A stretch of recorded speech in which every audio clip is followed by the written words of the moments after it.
Hi, my name is Brian Fargo. I'm the CEO of In Exile. Brian, what are you showing here at GDC? So we're showing our first virtual reality game. It's called The Mage's Tale, and it's a classical RPG. Takes place in the Bard's Tale universe, and we've been working on it a little over a year now, and it's fun to be here and show it off. So, you're no stranger to the RPG genre, on PC and console, but going into VR, what's that been like for you? Well, when I first saw VR, I wanted to be involved with it right away. And a lot of people ask us, why we are doing it. And as a new technology, and I've been involved with a lot over my history. I immediately saw the potential. I remember seeing there was a great Oculus demo where this dinosaur came down the hall and came marching towards me. I thought, oh, this has to be a dungeon crawl. I mean, it just screamed it. And it's been completely different from a development perspective because we're dealing with things we've never dealt with before, like the physicality of what's going on outside the screen. What are you looking at? Where are your forearms at? Where are your hands at? So there's all these other things we've never had to think about before. And then digitally, we've had to think about things about using scale, proximity, issues of sound, putting things behind you, things that we've never really got to think about before. So it opened up a whole palette that we've never had, and it's been a blast to sort of figure out how to move those pieces together in a unique way. So talk about Mage's Tale. What is this game all about? So the Mage's Tale is, again, takes place in the Bard's Tale universe between Bard's Tale 3 and 4. And actually, back in the day when we were doing the original Bard's Tale for EA, we had talked about doing a Rogue's Tale and a Mage's Tale.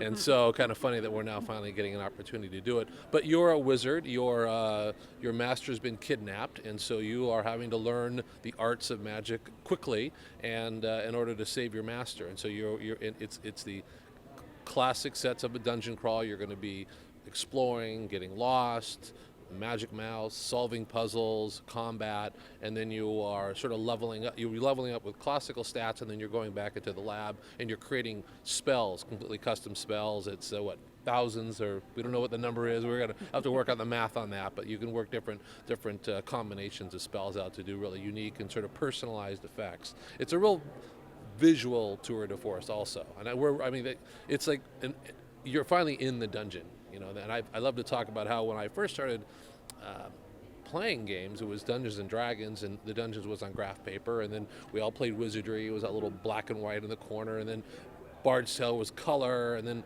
Stonekeep was full screen, and now you're in the dungeon. It's the ultimate place we wanted to get to. Do you think if this technology would have been available to you when you were doing Bard's Tale or Wasteland, would you have pursued it?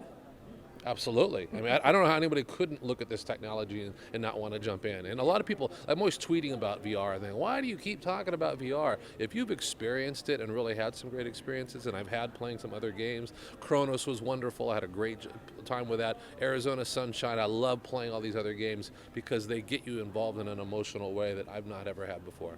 Would you say the next step, because this game, based on what I played, is pretty impressive. It has all the elements you'd find in a normal RPG: exploration, puzzles, combat, story. Yep. Do you think the next step would be having a co-op experience in A Mage's Tale?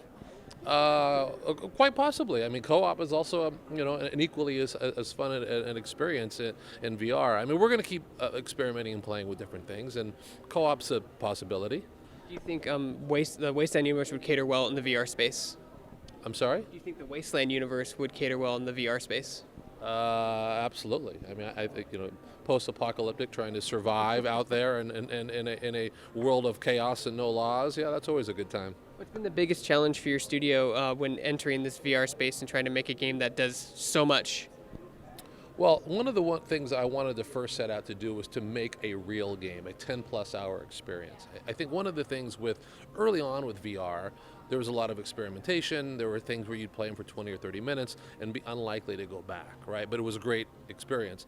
We wanted to do something where you put the helmet on for 20 or 30 minutes and you didn't want to take it off. And so for me, I felt it was time to come out with a real game that you could put the real hours into, and something where, and we use a lot of the techniques that have made games compelling, which is every time I play it, I see something I've never seen before. I've seen a visual I haven't, an enemy that I haven't seen before, spells that I haven't, a tile set that you haven't seen before. So there's that compelling one more level, right? Where you're up till 2 or 3 o'clock in the morning. You want to go just a little bit further each time. And that was something I really wanted to focus on to make sure, again, we did develop and created a true gaming experience.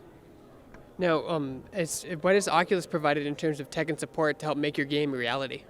So they've been wonderful, right? As you know, the installed base for VR systems is still small, and we're going to get there one of these days, and we can all debate about when that is.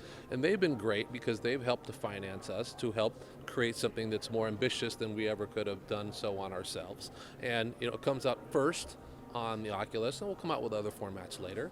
And they've been a wonderfully supportive partner because, again, they've been financing us and they've trusted us. It's been a great relationship. I can't say enough good things about them. And what do you think about the future VR holds with Kickstarter and crowdfunding? I haven't put a lot of thought into that. Again, we're back to installed bases. So flash forward X years from now, and we're still using crowdfunding as a means, and we're still doing VR games as a big installed base, then sure, that could naturally happen. But I haven't really put a lot of thought into those things right now. So, as a D&D advocate, playing years of D&D, where would you like to see that tabletop game in VR space 5 years from now? Do you think it'll be a reality?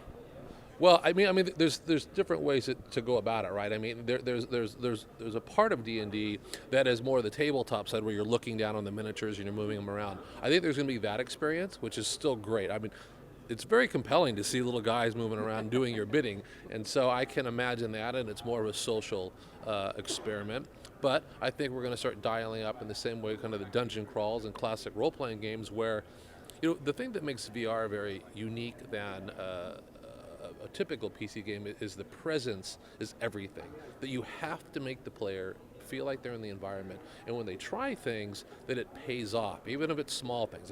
If there's a torch up, if I hold my fire up and it doesn't light the torch up on the wall, like the whole world starts to fall apart like that. You have to do all the little things that the player tries and pay off those small things in order to create that immersion. So I think that's going to get better and better and better, and I'd like to spend more time creating those worlds. And when does the Mage's Tale come out? It's going to come out this summer. We're wrapping up now, and then we'll find a release date that makes sense, but we're sort of in the final stages.